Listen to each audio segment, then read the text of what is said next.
இடது கையில ஒரு விரலை சுத்தமா போச்சு, ரத்தத்தோட வந்தான். எதிர்த்தாப்புல உள்ளார் கரெக்டார். என்னையா இடது கையில இப்படி ஒரு விரல் போச்சு? மிஷின்ல வேலை பார்த்துக்கிட்டு இருக்கும்போது திடீர்னு எசக் பசக்கா கொடுத்து விரல் கட்டாயி போச்சுங்க. நல்ல வேலைக்கியா இடது கை போச்சு. இதே வலதையா இருந்தா என்ன ஆயிருக்கும் பாவம், சாப்பிட முடியாம போயிருக்கும். நீங்க ஒண்ணு முதல்ல வலதை தான் கொடுத்தேன், அப்புறம் யோசிச்சேன், ஆஹா சாப்பிட முடியாது, படக்கு உருவிட்டு இதை கொடுத்தேன் அப்படியா. நீங்க அறிவை கத்துக்கிறோம்னா இப்படி அறிவாளிட்ட கத்துக்குங்க. அப்படியே திங்க் பண்ணாண்டா மிரண்டுறான். இதை விட ஒரு கொடுமை வித்தியாசமான ஒரு முட்டாள்தனமான விஷயம் பாருங்களேன். தினம் வேலைக்கு போயிட்டு வருவான், நைட் திரும்பும்போது வழிப்பறி கொள்ளைய வழி மறிச்சு பணத்தை பிடிங்கிட்டு விட்டுறாங்க. 5 வருஷமா இதே நடக்குது.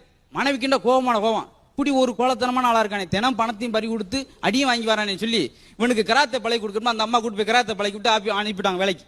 5 மாதம் கழிச்சு கராத்தை பழகிட்டு வேலைக்கு போயிட்டு வந்து அன்னைக்கு அதே அடி பணத்தை கொடுத்துட்டு வந்துட்டான். மனைவி கேட்டாங்க, என்ன இப்பதான் கராத்தை பழகிட்டீங்களே, அப்புறம் இப்பயும் அடி வாங்கிட்டு வரீங்க அப்படின்னு. என்ன அடிக்கிறது, நான் அந்த கராத்தை ட்ரெஸ்ஸை போட முடியும், நீ அடிச்சுட்டேன் அப்படின்ட்டு. அதனால புது புது விஷயங்களை சமய புத்தி வளர்த்துக்கிறதுக்கு இந்த நகைச்சுவை இடது